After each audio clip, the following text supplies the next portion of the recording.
Um livro sobre animais, escrito por quem entende do assunto.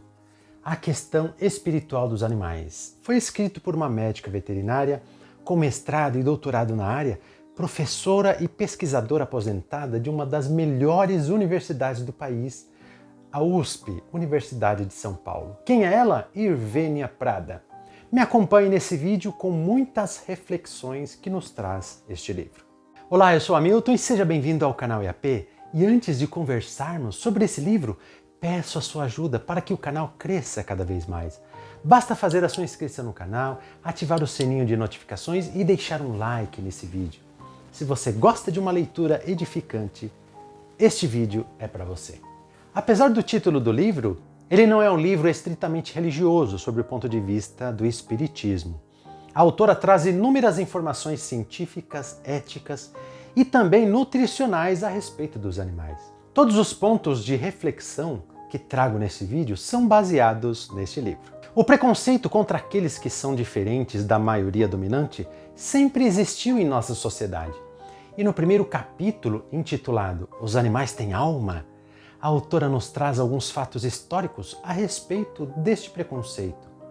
Ano de 585, a Igreja Católica fez uma reunião que ficou conhecido como Concílio de Macon, na Gália. E sabe o que estava na votação? Decidir se as mulheres tinham alma ou não.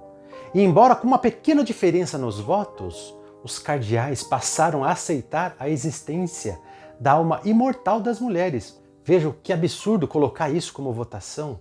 No Brasil colonial, até o século XVI, os escravos índios e depois até o final do século XIX, os escravos negros também eram considerados sem alma. E vejam, por considerar que algo não tem alma, pode ser tratado como uma coisa na qual podemos utilizar e descartar sem nenhuma culpa. Hoje vemos o quanto isso era errado, mas permanecemos no erro de uma forma semelhante ao tratar os animais como coisas, como seres sem alma. De acordo com algumas crenças religiosas, a inteligência é um atributo do espírito, que alguns chamariam de alma. Então, será que os animais têm inteligência e, consequentemente, alma?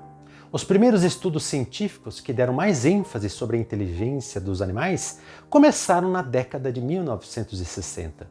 Pesquisas envolvendo cães e macacos eram as mais comuns, e as pesquisas trouxeram dados surpreendentes, tanto que no dia 7 de julho de 2012, em um simpósio sobre consciência, 26 neurocientistas dos mais diversos países se pronunciaram e escreveram um documento que ficou conhecido como a Declaração de Cambridge, na qual consta a seguinte afirmação: todos os mamíferos, pássaros e alguns invertebrados, como os polvos, têm consciência.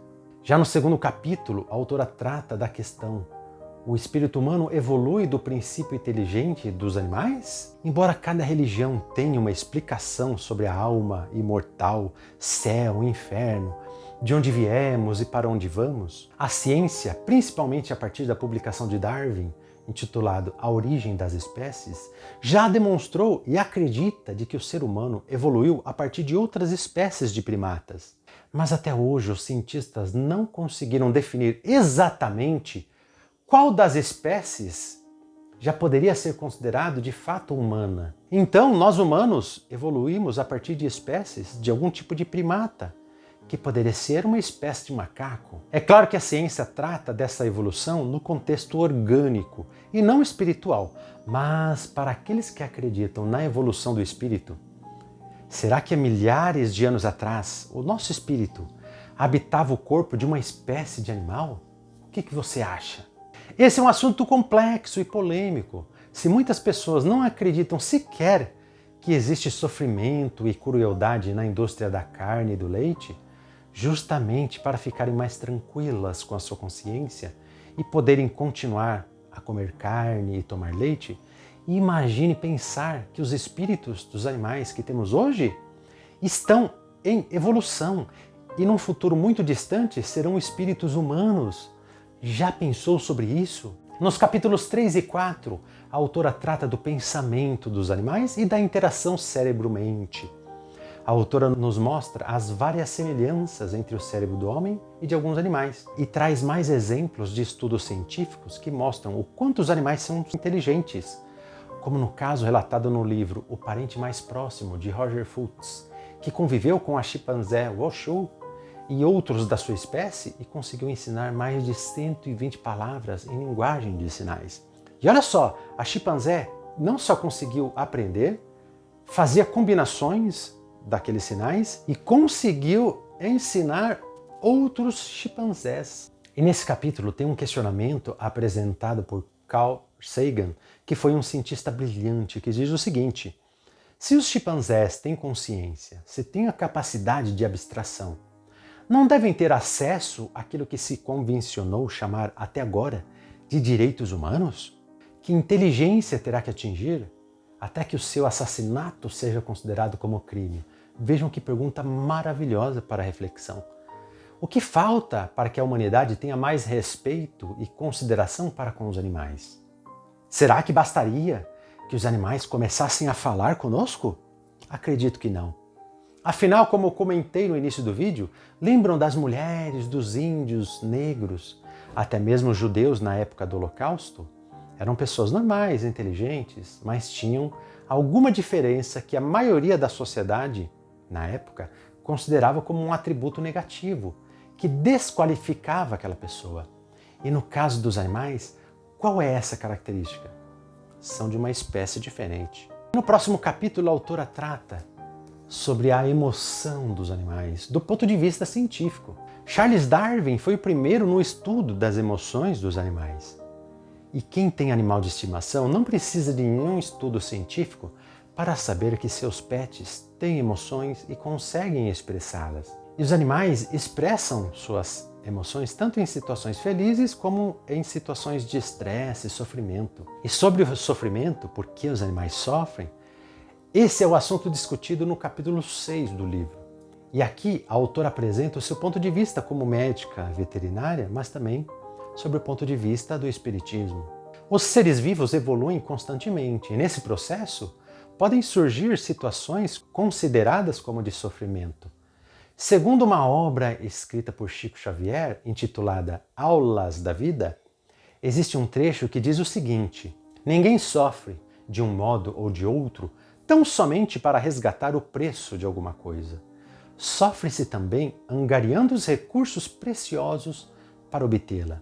E outro muito interessante que diz o seguinte: espírito algum obtém elevação ou cultura por osmose, mas sim através de trabalho paciente e intransferível. Os animais também estão em evolução, porém grande parte do sofrimento pelo qual passam se deve ao ser humano. Nós somos os responsáveis por esse sofrimento causado aos animais das mais variadas formas. Sejam animais que participam de testes científicos, circos e até mesmo os animais utilizados para consumo. Em outro extremo, onde os cuidados aos animais passam a um exagero, é o assunto do capítulo 7, intitulado Humanização dos Animais, quando pessoas tratam os animais como brinquedos ou até mesmo como pessoas, na qual se impõe aos animais hábitos humanos em substituição ao seu comportamento natural. E isso não é legal. Pode trazer uma série de transtornos psicológicos aos animais, que passam a não conseguir conviver mais com outros da mesma espécie. A autora dá sua opinião como médica veterinária e também como espírita para a eutanásia em animais. E ela faz um paralelo com o ser humano. Se um parente seu estivesse sofrendo, sem expectativas de melhora, mas ainda assim pudesse viver mais alguns meses ou anos, você autorizaria a eutanásia? Alguns vão dizer que sim, outros que não.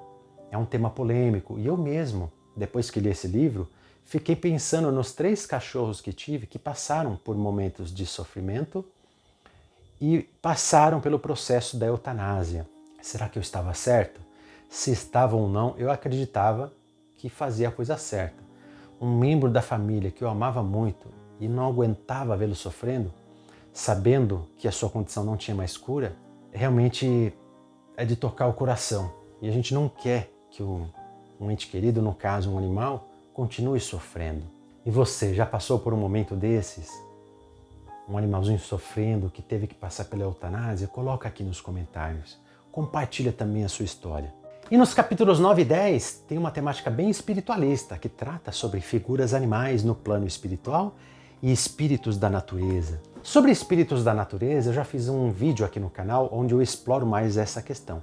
Se você ainda não viu, dá uma olhadinha no link aqui em cima. E sobre a questão dos animais no plano espiritual, eu já vivenciei um caso onde eu vi, pelo menos é o que eu acredito, espíritos de cachorros e eu não estava sozinho. Estava junto com alguns amigos e eu conto essa história em um outro vídeo que também está aqui no canal. Se você está curioso, é só clicar nesse outro link aqui em cima. Mas nesse livro, a Irvênia traz alguns relatos envolvendo grandes figuras como Chico Xavier e Divaldo Pereira Franco, que já viram espíritos de animais. E você, já viu algum? E outro capítulo nesse livro tem como título Comer ou não comer carne. E logo no início a autora nos traz uma consideração efetuada pelo professor da Unesp, Dr. Aulus Cavalieri Carcioffi, especialista em nutrição animal, que diz o seguinte: o ser humano não precisa de proteína, ele precisa de aminoácidos, que são os elementos formadores da proteína. E todos os 20 aminoácidos conhecidos são encontrados em vegetais.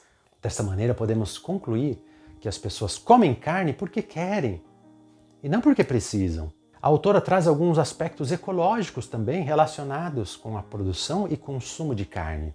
Vejam só, para produzir 1 kg de carne de frango, o animal precisa consumir 5 kg de milho e soja. E para produzir 1 kg de carne de boi, é necessário 8 kg de ração. E não para por aí. Para produzir 1 kg de carne bovina, são gastos 15 mil litros de água e 10 mil metros quadrados de floresta são desmatadas. Aqui no Brasil, temos mais bois do que pessoas, então veja o quanto estamos gastando de água e área verde.